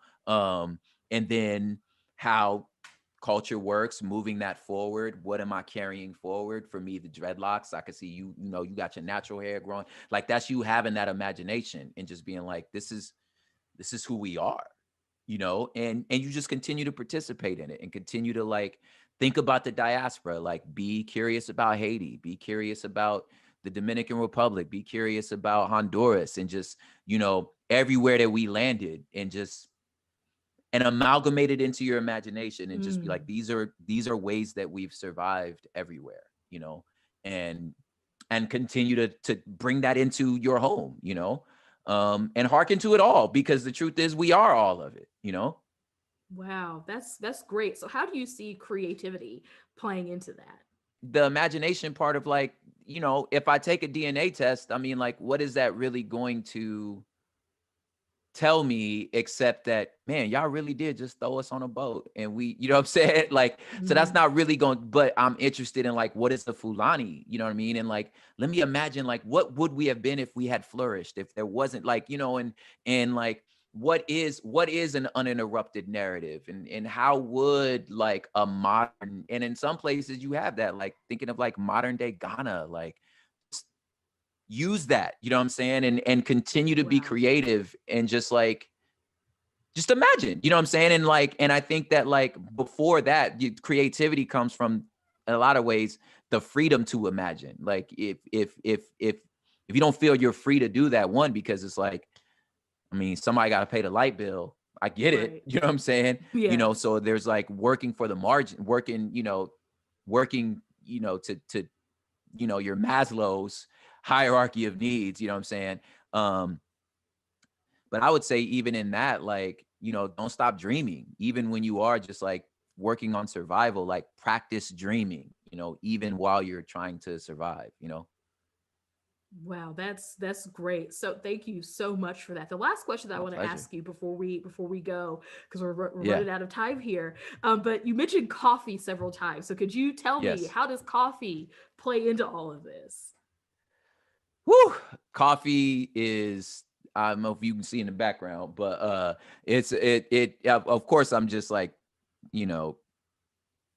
cut and dry, I'm addicted. Like I can't, you know what I'm saying? Like, I don't know what else to say. But for me, like the artwork and the art, like the artistry of like the complexity of what it means to like roast a coffee bean. It's as simple as water and beans and the amount of flavors you could get from it. But yeah, like I said before, like it grows at the equator, and it shows again this idea like this our ground, our soil is sacred. Like the earth is magical, you know what I'm saying? Mm-hmm. And when we just let it do what it does, it brings forth this amazing thing that's for everybody. And it's just such a metaphor of like the way that I feel like indigenous people around the world, again, it only grows at the equator, the way that we see the world. We're like, yo, this is a gift for everybody, man. We don't own this. You know what I'm saying? Like, this is beautiful. You know what I mean? We cultivated it. We're stewards. And like, I want to share this with you, but if you finna like make this some sort of commodity, you know what I'm saying, that you could package and create a stratification, it's like, well, nah, fool. Like, it's not yours. You know what I'm saying? But you're welcomed, so I feel like it's such a, like, it's a metaphor of just, this is Madia's house. This is Black people. It's like, you know what I'm saying? Like, this ain't your house. You can't just walk into my refrigerator. Right. But you're welcomed. Yes. You know what I'm saying? Like, yes, right. No, sit at the table. I'd love to feed you. You know what I mean? Wow, that is so deep. Just the communal aspects of enjoying essentially what is water and water in a bean, but the communal aspects and ownership and all that. There's so much that we could develop from that. But alas, our time has drawn near, and it was such a great conversation to have with you, Propaganda. Oh, it's such an thank honor you so to be able much. to meet you. I'm a Appreciate fan. you. I'm a fan of the Red Couch. I love. Man, is that the Red Couch? The Red Couch behind you? Like, anyway, that is the Red Couch. Yes, that is the Red that Couch. is it. Yes. Okay. Yeah. Well, wonderful. Thank you so much, Propaganda. God bless you. I appreciate you. Thank you. I told y'all that interview was flames. I really hope that you enjoyed it. You are watching Free to Be. Stay tuned.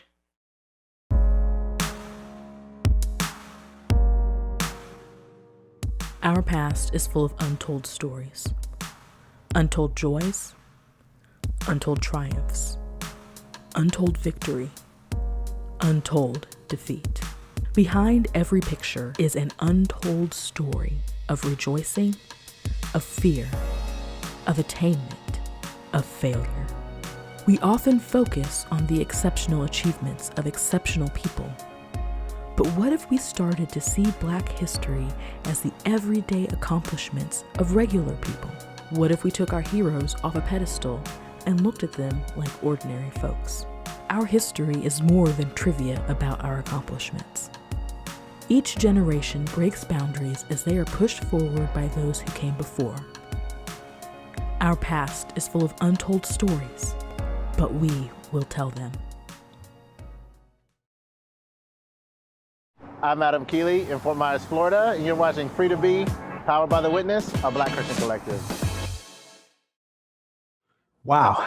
See, that's Shannon's bag right there. Whenever she starts talking about that, I'm like, where's the organ? Where's the full band? I mean, I need a praise break. I need something because it's so true. And, I think of how many of us are just hoping for a student loan, Sally Mayhack, to like clear our student loans and just everything. I'm thinking about just little things, how many of us are doing nonprofit work or leading organizations on the side of our main jobs or tri-vocationally or whatever it may be. And so the fact that we're taking this step and the fact that you've led us in this is so important, and it cannot be overstated, and it cannot be, really pushed forward enough that this is a historic moment. It is a historic moment, not just for our organization, but we believe for the broader Black Christian community. So this first project was the Witness Fellowship. And the goal was lofty, to find a handful of Black leaders and give them $100,000 over the course of 2 years, unrestricted funds. And you did that thing. But I want to talk about the fact the entire team at the Witness Foundation. Yes, that is so true. But I just want to talk about the fact that it wasn't easy getting down to 5. My goodness. It wasn't easy getting down to 5. People need to hear it wasn't that 10 people applied. Tell them how many people applied, Shannon. We had 90 people. 90. And from all across the country. Organizations, small and large, thought leaders, you name it, people just working in just about every sector you can think of. And Tyler, you sat in on the interviews, you sat in on the decision-making process. Mm-hmm. This was excruciating. And it wasn't excruciating because, oh my goodness, I'm not sure what we're gonna do. It was because we wanted to fund so many of the projects, but we didn't have the resources to fund as many as we wanted. Yeah, I got to a place when we were in deliberation where I said, why can't we find more people? You explain it to me. Why can't we change it? Tell me why we can't change it. Tell me why we can't expand it. Tell me why we can't double this. Because I was looking at people that, potentially that eventually did not receive the fellowship. And I was shocked. I said, this person could run the Witness. You know what I'm saying? It's just like, oh my goodness. Like we have, 20 people out of 90 that could run an organization like ours and do a phenomenal job. And we've got to turn away all 20 or 15 of them or 17 of them or 18 of them. And it was excruciating, but it also underscored the necessity for us to really make sure that the foundation and the work that we're doing here at the Witness Inc. as a whole is fully funded. It is extremely of paramount importance, but that's the negative side. That's the bad news. The good news is we got some fellows and they are unbelievable, Shannon. They're unbelievable. They're exciting, exhilarating. I'm hype. I've got a big smile. I'm excited to market them, have them on the podcast, talk about them, talk to them. Tell us about these incredible fellows. So I want to start with Stanley Frankert. Hello, my name is Stanley Frankart. I live in Canton, Ohio. The name of our organization is Young Christian Professionals, and we birthed this organization just out of the need that we seen within the urban context. Our mission is to develop and dispatch godly leaders into every area of life, advancing the kingdom of God. And what I'm looking most forward to is the opportunity to learn from leaders, to glean insights and grow in my personal leadership. Yes. Stanley is doing work with men who are returning to our community from prisons. And Stanley will tell you that he himself, having been a felon, understands what it means to come back into a community. And you're trying to reclaim your dignity. You are trying to retain the economic tools that will help you not return back to what took you into that life, right? And what does it mean to counsel people to have good families? Because there was somebody waiting for you during that time that you were incarcerated. And so Stanley's work is really important because it's about piecing not just that person's life together, but piecing them back into the community in a way where they are whole, they are protected, and they belong. Yes. Yes. And because of the fact that our community deals with over-incarceration at a rate that is an abomination, right? This is really important work that he's doing. Yes, I'm so excited to welcome Stanley to the fellowship. And I believe he's going to add so much to this program and this cohort. I'm over the moon excited that someone in that space is able to be funded by the work that we're doing. Then we have Dr. Tamira Lucas. Hi, I'm Tamira Lucas. I'm from Baltimore, Maryland, and I am the co-founder of Moms as Entrepreneurs. Moms as Entrepreneurs provide entrepreneurship training, resources, and advocacy to help create generational wealth in low-income areas through ownership and entrepreneurship. I am so excited to be part of the Witness Foundation Fellowship, and I am honestly looking forward to learning more, building great connections, and being able to really scale our organization so that we are not just impacting Baltimore, but we are also impacting cities around the United States. Who is on the East Coast.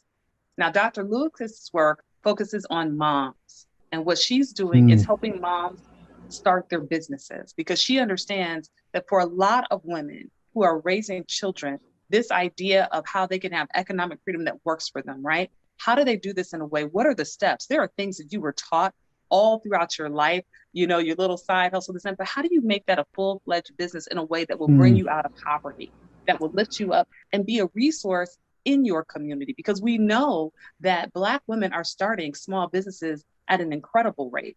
But how do we do that well, knowing that the rate of small business survival past 5 years is really, really difficult?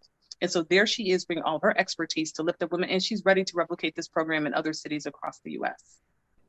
Yeah, I remember the first time I asked you after this, in the midst of interviews, I said, who pops so far? Like, who's someone you're really excited about? And I hadn't had the opportunity to sit in on the interview with Dr. Lucas, but you mentioned her name. And then when you see her video, when you see all the things that she's doing, you know, you follow her on social, it is incredible work. And especially for this very, very core key demographic of Black mothers who many times are not being seen and being ignored and being disregarded. But the work she's doing is truly empowering. Yes, and to have that kind of flexibility with your schedule out of your own business so that you can truly be present for your children at the same time that you're bringing in income, that's critical. Yes, so critical. Yes. The next fellow is Shalene Huey Booker. Hello everyone, my name is Shalene Huey Booker and I currently reside in San Jose, California. I am the CEO of Youth Utilizing Power and Praise organization, where we seek to empower the whole being through the means of performing arts, fine arts, public speaking, and sports, with an emphasis on those between the ages of 6 to 25. I'm most excited about being a part of the Witness Foundation because I get an opportunity to learn and grow with fellow African American Christian leaders. No code switching allowed. Now she's on the Oh West my Coast. goodness. Yes. Now she is committed to the arts, and she is bringing young Black folks, and she is training them and providing them the skills they need to promote the arts and to share in that. And we know what a creative people we are. And so it's really important to have that guidance that is rooted and grounded in faith. And that's what she's doing. She's bringing them, she's taking these kids, they are touring, they are going places, and it is amazing to see how she uses her faith combined with her love and her skill in the arts to bring that forward for young people. And that's critical. Her work with teenagers, with young people, it's so close to my heart because having been a youth pastor in an urban context, it is so much that it's so much I actually wanted to do that I didn't have capacity or time to do. And I was just thinking, reading through her application and seeing her phenomenal work, it's just mind blowing.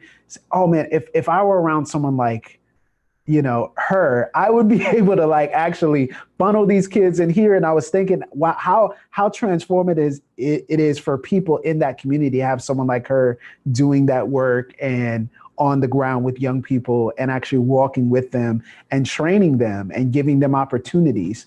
We're very excited about having her on the team. Yes. And then we have Andrea Levant. Yes. Hi, I am Andrea Levant and I live in Tempe, Arizona. I am the president and founder of Levant Consulting Incorporated, a disability-focused strategy and communications firm that teaches brands and nonprofits how to speak disability with confidence. I started LCI because as a member of the disability community, meaning the world's largest minority group, I realized that we are still left out of everything. And so I wanted to do my part to address that by supporting organizations in engaging with the disability community. And so I'm excited as a Witness Fellow to bridge disability in faith. Yes. Now, Andrea herself is a wheelchair user, and her work focuses on bringing equity and justice for Black folks with disabilities and helping the church really understand how to properly minister, how to incorporate folks that have disabilities into everything that we do. Now, that's critical because so often when you are marginalized, sometimes you don't realize when you may be marginalizing even a subset of your own population. Mm-hmm. And as someone who has people in my family who have disabilities, it's really critical to me that this is something that's lifted up. And so you have someone who's actively working to help the church understand, how do we do this? And how do we do this in a way that is honoring the God in each one of these individuals, as opposed to minimizing them? Or, as you know, in the Pentecostal tradition, our theology around healing sometimes prevents us from looking at people with disabilities as whole people. You meddling now, Doc. I'm just saying. You meddling, Doc. I'm just saying, we really need to think through that and what that means and how we honor the image of God in all of his creation. Yeah, Andrea's work is so incredible. And I think also her reach is incredible too. And how many people are being challenged and changed by her work. It is phenomenal. And I think it was so important for us as an organization to enter into this work and to lean into this work, and how important it is for our individual congregations, our churches, our communities. I mean, I was reading things that she had said, and I was convicted. I was like, I'm not thinking about these things, and I should be, and let's change this together. So we're over the moon excited to have her as a part of the cohort. Now, what's really exciting, Tyler, is the fact that we had donors who we reached out to and said, we want to start a pilot program, and we want to look at what happens if we do place-based work. Meaning, what happens if we can invest in a community that's ready for this kind of change and this kind of social embrace. And so Northwest Arkansas really stepped up.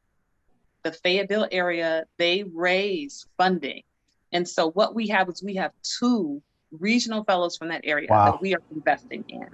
And so see, we gave y'all more than what you asked for. You see, we originally had 5, but now we got 6. See, people see, this is what I'm talking about. Under promise, over deliver. I love this. Because, we've got fellows working all across the country, but what does it mean to dig deep into a community? Yes. That where people can, on the ground, work with one another, shoulder to shoulder, and see what kind of impact, uplift that can have. And so what's going to happen is we have Monique Jones. Hi, my name is Monique Jones, and I currently reside in Fayetteville, Arkansas. I started an organization called CPR NWA. The mission of the organization is to revive the community following a pandemic through life coaching and case management. Super excited to collaborate with the historic St. James Missionary Baptist Church and the Witness Foundation to bring CPR NWA to our community. Monique is working with a historic Black Baptist church in the community, doing community outreach, working with them there.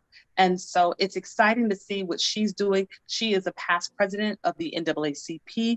She is truly a spokesperson for the Black community there. And so we're just so excited to be able to work with her and lift up her work. Yes, and then absolutely. We also have Joy McGowan. Hi, my name is Joy McGowan. I live in Fayetteville, Arkansas. I am the co-founder of Resilient Black Women, an organization designed to help Black and brown women in Northwest Arkansas learn about mental health resources. Our goal is to raise funds in order to provide a scholarship discount for counseling. I am excited to be one of the 6 fellows for The Witness. I am most excited to learn and gain mentorship and executive counseling from leaders at The Witness. And I'm truly humbled to be here. Thank you. Now, Joy is a licensed therapist, and her work focuses on bringing mental health support, particularly to Black women. And we know with what we saw during the pandemic that, and even what we just saw recently at the French Open with Naomi Osaka, saying, look, my mental health is critical. That's and right. so the more we can begin to have conversation about what it means to have good mental health practices in the Black community, particularly the Black Christian community. It's not just about praying about it and letting it go. It's about praying about it and getting some help if you need some additional resources. Come on. But we have to make it affordable. And so Yes. Joy's work is around making that affordable and accessible to the Black community. Wow. 6 incredible fellows. This exceeded my expectations because I know for a fact how hard it is to pioneer this type of work. And when I saw these names after we had gone through this grueling selection process, I remember sitting back and saying, this is marvelous in God's eyes. Like, this is the Lord's doing, that these 6 are coming together to work for the betterment of our people. This is for us. This is for our people. This is for you who are watching. This is really, truly the advancement of Black Christian freedom, the advancement of what it means for us to step into the future and to sow those seeds and invest. So I just want to say on behalf of, I know I like to say we work across the hall from one another virtually, but on behalf of the entire Witness BCC team, I just want to acknowledge you and your entire team at the Witness Foundation for your tireless work, for handling a lot of stuff behind the scenes that people don't know, and for really leading this process in order for us to be introduced to incredible Black Christian leaders and then give them an acceleration into the next phase of their work. So bravo. I applaud you. I applaud you. Thank you. I'm excited because they're going to get, in addition to the funding, they're getting coaching, they're getting mentoring, they're going to be part of conversations where, around the development of their nonprofit and the work that they're doing. We're expecting to see a lot of community engagement and seeing what this looks like and how it can continue to replicate itself. And we'll be sharing what we learn with your audience as well as others. And so I think, as we wrap up, I think the misnomer would be people thinking, oh, you raised $500,000 in a short period of time. This is the success. This is the win. So you've met all your needs and no need to give, no need to worry about anything moving forward. You're good, right? And I cannot tell you how not true that is. This is a moment, and it's really a drop in the bucket to what we actually desire to do holistically as an organization. I mean, we've talked about this from the Witness Foundation perspective, but as Shannon knows, and as you all know, if you've been following us, we have lofty goals here as well. We desire to do some things at the BCC side that are actually going to be able to shape, I believe, the future of Black Christian thought and the future of Black Christian creativity and content. And we need help. We need your help. We need your partnership to be able to do that. And if anything in your heart has, been pricked or been encouraged by what we've done or what we're still doing right now, we need you to give. We need you to pray and we need you to give. And I know we Pentecostal, we're not going to start the different lines, $5 line, $20 line. We're not going to do that. Not today, at least. Maybe at the conference. Maybe, that might happen. No, I'm playing, y'all. I'm kidding. But Shannon, where can they give? Because I think this is so important to give to the work that is happening here at the Witness Inc. overall. Well, if you go to our website, you will see the donate button. As a matter of fact, I think the button follows you on every page. At least that's what we were trying to do. We don't want to miss an opportunity. My grandfather, who was a pastor, said, the gospel is free, but the lights cost. And so, we want Tyler to be able to buy his baby shoes. We want Allie to be able to same thing on my side. We want to be able to support the work. Someone's got to organize it. Someone's got to send out the emails. Someone's got to make sure that people are where they need to be and things are happening. And so we want to honor the work of those that are laboring behind the scenes who you may not see and you may not hear from, but they're doing amazing things and keeping the trains running on time, right? Yes. So please donate there. But we also have another event coming up that I'm pretty Tell them about this. excited Yeah. about.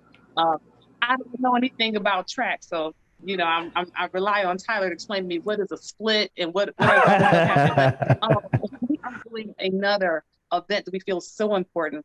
It's called the Active Witness Challenge, and we are challenging people in the month of September to run, walk, bike 50 miles.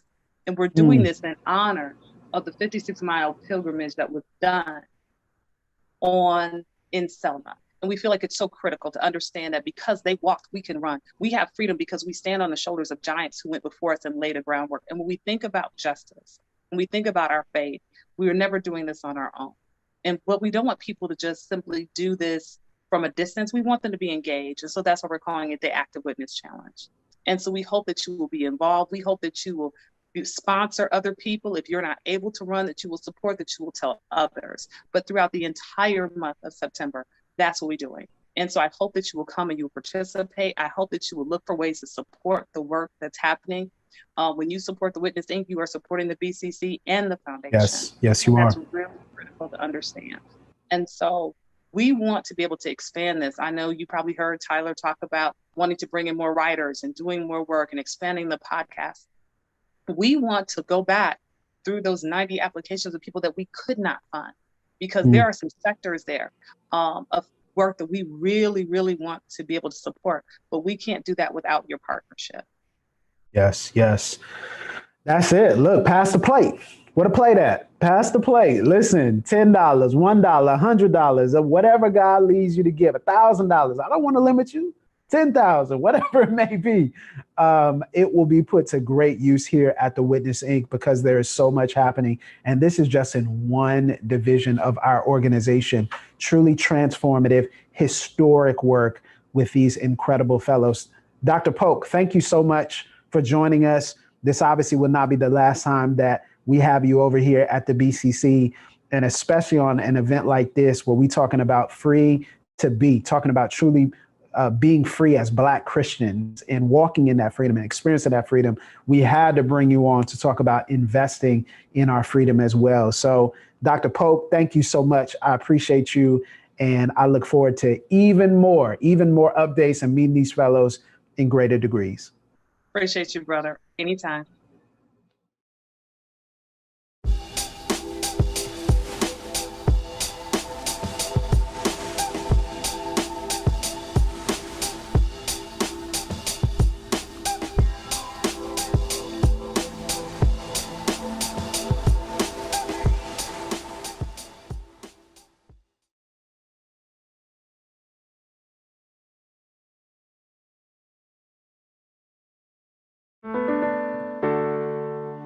How is Aretha doing? Aretha's doing alright. Just alright. Singing is sacred, and you shouldn't do it just because somebody wants you to.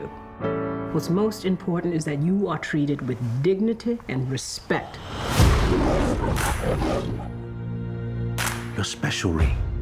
You have a talent they call genius. You better think about what you're trying to do to me.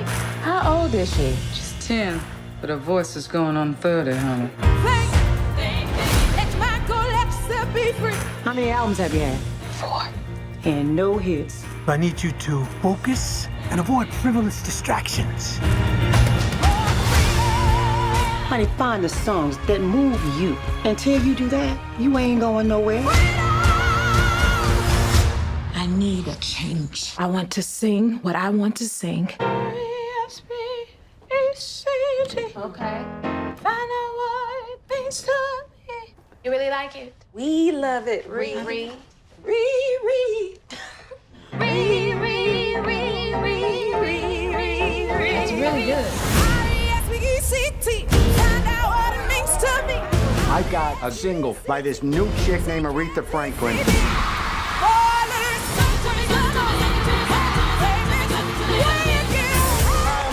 to present Aretha Franklin Day. You're not about to mess this up for me. Ladies and gentlemen, Miss Aretha Franklin. Looking out. This song goes out On the morning, to anyone who's ever felt mistreated. I used to feel sure. You need to take a break. I know how to run my business. Have you lost your mind? Maybe I found it. I believe I have the chills. Do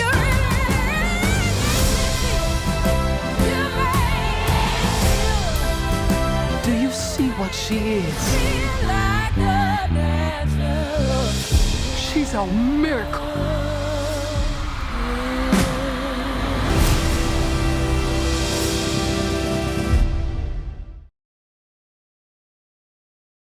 Hey everyone, I am here with Dante Stewart. This is such a momentous occasion. I have been following Dante for years now. Like it's probably been a good like 4 or 5 years that we've been Facebook friends, follow each other on social media. We've tweeted at each other, we've messaged each other, but this is the first time that we have been together face to face, and I am so excited. Dante is a writer. You can tell us just a little bit about yourself, but what I know Dante for is a writer. And let me tell you, this boy can write. Like he can write. Like he's isn't just even like a writer. He is a wordsmith, and he has a book coming out that we'll say a little bit more about later. But this man can write. So Dante, tell me a little bit about yourself before we launch into our conversation. Yes. So Allie, it's so good to be with you, my sister. Yes, I have from afar likewise have benefited so much from your brilliance, from what you embody, what you're doing in the social world is just absolutely killing and crushing the game. So I do count it an honor to be with you, and I'm very grateful and humble, that you called on me for this particular occasion. So a little bit about me. I am from South Carolina. I'm the son of Calvin and Deborah Stewart. I'm the youngest of 4. I am from South Carolina, raised in the white South Carolina dirt, from a small rural black town in South Carolina. And like you said, I'm a writer. I am a husband to my lovely, wonderful bride, Jasmine. And we have 2 children, Asa and Ava. Asa is about to be 3, and Ava today is actually 3 months. And so I serve as one of the ministers at the historic Tabernacle Baptist Church here in Augusta, Georgia. And I'm a student at Emory University, doing my master's in theological studies with an emphasis on modern religious thought and experience. And so, but most of all, I'm a writer. Like you say, I love to write. I'm a reader. I love it all or whatnot. So yeah. Yeah, everything that you've shared, it amazes me just how much we have in common. I am a country girl too. I'm from Missouri, so a little bit different than South Carolina. But of course, writing, did the seminary gig, all that type of stuff. So it's been great to inhabit this space and to walk this journey and to see your journey unfold. And of course, congratulations on that pretty little baby that you have. And it's such a wonderful thing to be able to get together. And I love how you framed your story, you framed yourself in terms of where you come from. So in terms of both where you come from geographically, but then also who you come from. And that's something that actually leads me a little bit into our conversation, because we're here, it's Juneteenth. We're talking about Juneteenth, and we're talking just about what that means for us as a people. And I think that an angle of this that often gets missed is Juneteenth it only really affected those people in Galveston. It only really affected a very small number of Black people compared to all the Black people who were in the United States at the time, who had, a lot of them, many of them had been free for that whole time, that the enslaved folks that had just found out, that were celebrating. But yet this is something that as a diaspora even, but specifically as Black Americans, this holiday, this tradition has been something that we have taken on in ourselves. And I feel like that there's something that's very deep and very ancestral about that, about kind of our collective memory and collective remembering. And even though you and I might not be direct descendants of those who were enslaved, we still have a connection to that history. We still have a connection to that story. So is there anything that you would like to say about that? What do you think about that? How do you frame that? Yeah. Wow. Yeah. So I'm glad that you spoke of this connection, that we have, to one another on one level, but also this ancestral lineage that we are a part of. And so it reminds me so much of, on the theological level, so it reminds me so much of the Exodus. As the Exodus, which would really be a critical starting point for understandings about both Jewish identity and a certain type of storytelling among the people, and how we understand ourselves and God's action within the world, but also how we understand the way we orient ourselves to one another and orient ourselves to the world around us. And so on the level, for me, Juneteenth, as I tweeted today, is as much a theological story and narrative as is the Exodus story. It is a story of the oppression of the empire. It is a story of the exploitation of the body. It is also a story of the liberation of God, and in some sense, a profound belief in one's own future. And so I think, on a religious and theological level, there's significance for Juneteenth on that level. But also, I think on the way we tell the story of our country, Juneteenth is significant for the way we tell the story of our country. I was just reading, literally, just got finished reading Dr. Peniel Joseph, brilliant scholar and great friend. He wrote a piece in CNN Opinion essay area about Juneteenth as the answer to Frederick Douglass' question, what is 4th of July to the Negro? And that Juneteenth represents a way for Americans to continually wrestle with the questions of both American inhumanity, but also the beauty of Black humanity. And so as Frederick Douglass tried to get the country to wrestle with the ways in which racial slavery and oppression was not just simply a aberration of what it means to be American, but fundamentally tied to American identity and American economy, and even American religion. Frederick Douglass wanted Americans to wrestle with that, but also the ways in which, Black people were able to create lives even in the midst of this terrible situation, where we were forced into a situation where we were viewed as, Charles Mills would say, second-class citizens. Our bodies and our labors were exploited, and we were continually struggling with and struggling against a structure of oppression that continually disrespected our lives and our liberties. And so for me, Juneteenth, can be an opening up for so many of us, but also can be a place of deep reflection and connection to our ancestors, as a way of so many of us as we would be around 4th of July or Christmas time, where we would be around the dinner table and people Black folk telling stories from back in the day. It's just a continuation of that spiritual and political practice of Black storytelling. Oh, that's so deep. That's so rich.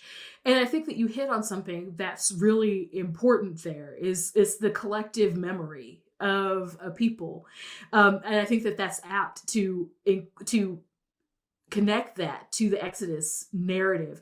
I know that you, we were having a conversation before this, and you were talking about some things that Zora Neale Hurston and Toni Morrison had said about this remembering. Would you like to share some of those insights? I thought that they were. Deep. Without question. And I really don't think. I mean, we would be hard pressed to find a person or persons who recorded Black stories. It would be hard pressed to find a better voice who recorded Black stories than either a Zora Neale Hurston or a Toni Morrison. Both of them were very brilliant and beautiful chroniclers. So when we think about this story of Juneteenth, it's not just a story of what America has done to us, but it's the world that Black people created, and it's the world that Black people made. So I would like to think about it like this. White people made Blackness a curse, but Black people, we made Blackness a world. And so on one level, it's like, this is what they did, but this is what we did even in spite of that.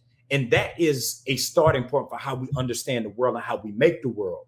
And so Toni Morrison would tell us, that the interior lives of Black people, the space beyond the logics of whiteness or beyond the white gaze is a space that can be formative and foundational for how we understand the world.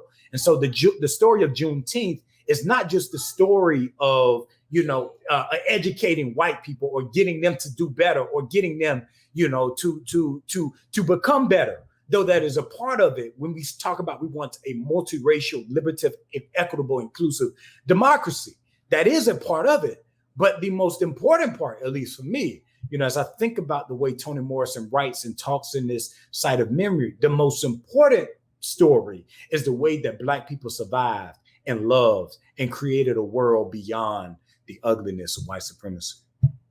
That is all really good, and that's so deep. And I think that you talk about world building, and I feel like that Juneteenth is an exercise of Black world building. So just today, just right as we are recording this, I think a couple of hours ago, President Biden signed into law Juneteenth as a national holiday. In my opinion, it sort of feels like turning that into kind of like this mass market thing. So it's sort of like, we were like the underground people, like, we got the SoundCloud, whatever. And it's like, our SoundCloud artist then all of a sudden gets like a record deal and is on Spotify and Apple Music and Amazon and whatever. And so now it's like, I almost kind of wondered, like, does it kind of take some of the shine off of Juneteenth or whatever? So how do you feel about Juneteenth now being a holiday? Yeah. I think there's cause, for both celebration and trepidation. So I think it depends on where we begin, where that news hits us from.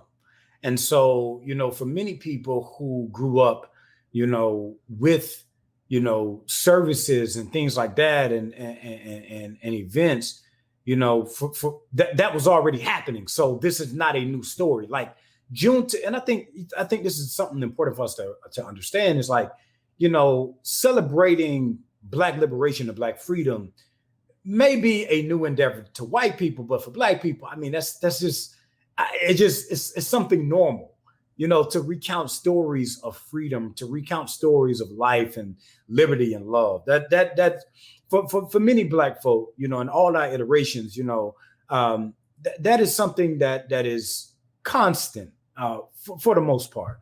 And so to sign something into law as this, I think that's huge because, when I think about Charles Mill's understanding of racial injustice and racial justice, he says, that racial injustice works on three things, second-class citizenship, exploitation, and disrespect. And so for us to have a holiday signed into law as a public recognition for public memory can open up, as Penny wrote about so brilliantly in the CNN piece, can open up ways to reckon with, the Black story, and reckon with Black storytelling. It can open up ways for us to understand, our history and our collective history and the ways in which Black people and the terror of white supremacy is fundamentally connected to the way we think about American identity. And so it can open up ways for us to think about that. It can open up ways for us to remember and to reclaim and reconnect with that story of the past. And so as I think about, disrespect, a holiday as public memory can change a situation of continual disrespect, where even if individuals are not acknowledging our story, we at least have our country or a subset of the country willing to make this a federal holiday. And so that does deal with, on some level, a racist disrespect. So because oftentimes many people disrespect our stories by denying them, evading them, and justifying our place within them. And so to do that is to deal in some way with disrespect. But the trepidation that Penny will write about and that Black people have been writing about for so long, Frederick Douglass, Toni Morrison, James Baldwin, James Cone, Audre Lorde, June Jordan, Tony K. Mabara, all these people and contemporary people, Kiese Layton, Jasmine Ward, Robert Jones, Disha Philyaw, all these wonderful Black writers and thinkers are always talking about trepidation when it comes to, our country celebrating people that they continually disrespect and oppress. So we can't just deal with disrespect, but we have to deal with reparations for the ways in which our labor and our bodies and our brilliance have been exploited. But we also have to deal with the continual ways that we are treated as second-class citizens. So we have to deal with healthcare. We have to deal with voting. We have to deal with education. We have to deal with economics. We have to deal with whatever experience of second-class citizenship that Black people continue to face. And housing discrimination, when it comes to things like that, when it comes to even something as fundamental as hashtag publishers paid me. We have to deal with the ways in which Black people are still continually treated as second-class citizens. And so we have to realize on one level that, there is a reason for celebration, but there also is reason for trepidation in that moment as well. We have to remember that performative politics is not the same as Black liberation. We saw in 2020 that so many people, and I'm thinking in particular, of politicians who got out or on the streets or joined movements saying that they stand in solidarity with Black lives. But then ironically, when November came around, they stood side and side with white supremacy. I saw pastors and politicians and preachers and teachers and parents who claim and proclaim their love for Black people in 2020 while standing silently or passionately behind the insurrection of 2021. And so that's the type of trepidation, to be American or whatnot, to be American is to have a disordered love for the country and in some sense be both socialized and discipled that way. And so it's by design. And so for me, I think Juneteenth can uncover that and open that up, but it also is a reminder. If something has been designed this way, then obviously, or evidently, or hopefully, we can design it another way. We can deconstruct it, we can decolonize it, and resurrect something better in the end. It is not often that I am rendered speechless, but you were spilling all the tea there. And I don't want to say anything else because I just think that we need to sit in this moment. Because we need to sit. The doors of the church are open. Because that was a word, that was a revelation, that was a wig snatch, that was a prophecy, that was everything. You laid bare every mountain, you exalted every valley. That was it. That was the thing. That's Juneteenth right there. But Dante, it has been such a pleasure talking to you, my brother. It has been such an honor and a privilege. Before we go real quick, I am really excited because you have a book coming out. I believe it's October 16th. Is that right?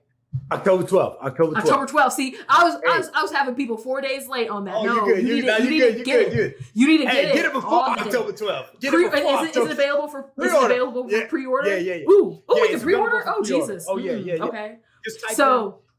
Just type it in, shouting in the fire, and it should, prayerfully, it come. Hey, let's go. But there we go.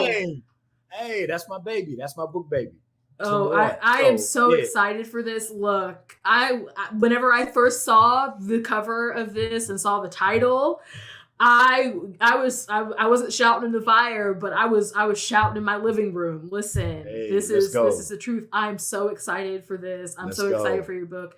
Congratulations. I know that writing is it's a birthing process, and I am so excited to read your words. And thank you so much for being with us, Dante.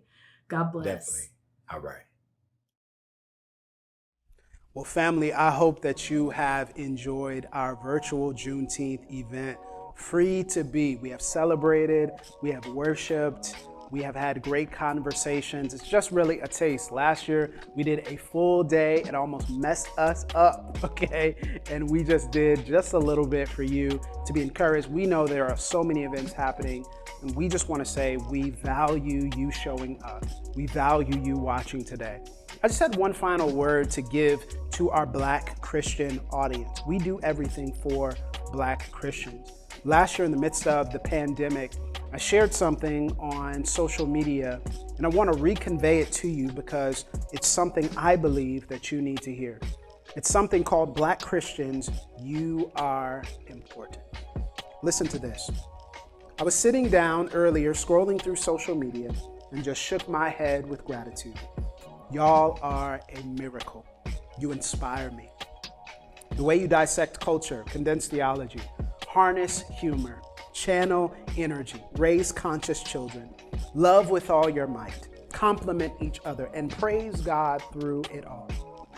On top of that, you deal with microaggressions and racial trauma and antagonizing Facebook comments and racist relatives and imposter syndrome and so much more that we don't even see.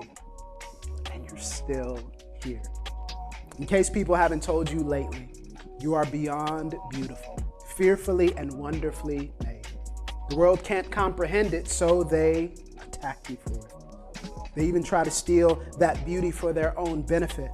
But try as they might, they can't take it away from you. Don't quit. Keep going. You are important. The world needs you. I need you. I hope you take those words, you feel them, you inhale them, you sit with them. Maybe play that on loop if you need to always remember how important you are. Black Christians go through so much more than what people see. And we navigate this with a sense of pride and purpose. And some of us are in different phases of our journey. Regardless of where you're at, you are valuable and you matter. So I pray that the God who saved us, the God who created us, the God who loves us, and the God who leads us into freedom will be with you. If for some reason you have not subscribed and liked all of our pages on social media, please go ahead and do that. The Witness, a Black Christian Collective on Facebook, the Witness BCC on Instagram and on Twitter. And of course, you can subscribe to our suite of podcasts, including our flagship podcast, which you heard a little bit of today, Pass the Mic, with my friend and founder of The Witness, Jamar Tisby. And if you feel led to donate to The Witness, we welcome all donations. Of all the things that we have been able to do and all the things that we are excited about this year, it is just a drop in the bucket of what we desire to do, how we desire to influence and impact your lives as Black Christians. You can go to thewitnessbcc.com to our donate page, and you can give a monthly or one-time gift. We just want to shout out all our recurring donors, our faithful witnesses. You matter. You mean so much to us. Thank you so much for funding this movement. We would not be here without you. Well, until next time, until our next live event, or even until next year for our next Free to Be Juneteenth virtual event, I just want to say thank you. We do all of this for you. Black Christians, happy Freedom Day. We'll see you next time. Peace.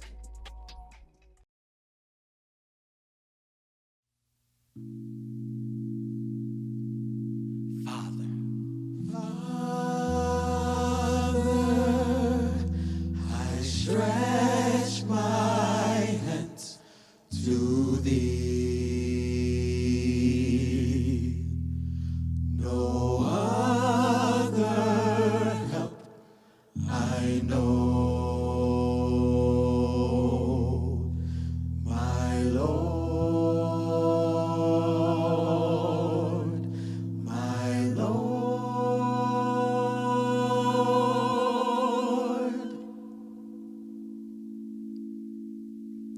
My blessings, if I should count them all, as countless as the stars,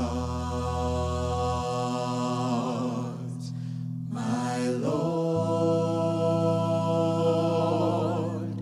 my Lord.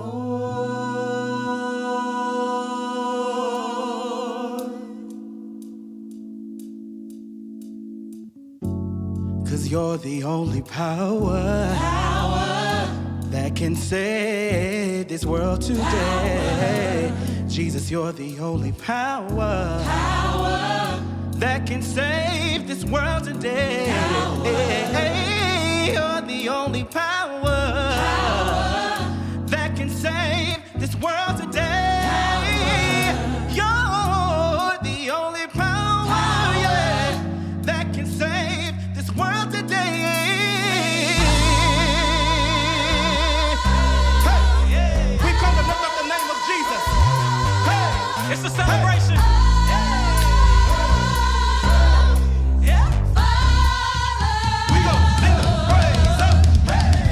Beautiful morning, you're the sun in my morning day. Nothing I wanted, who can I turn to? Beautiful morning, you're the sun in my morning day. You're the help I know. Nothing I wanted, hey.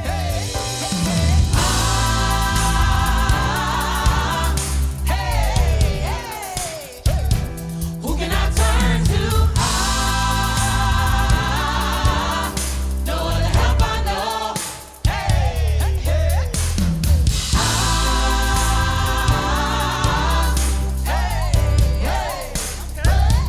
Who can I turn to? No other help I know.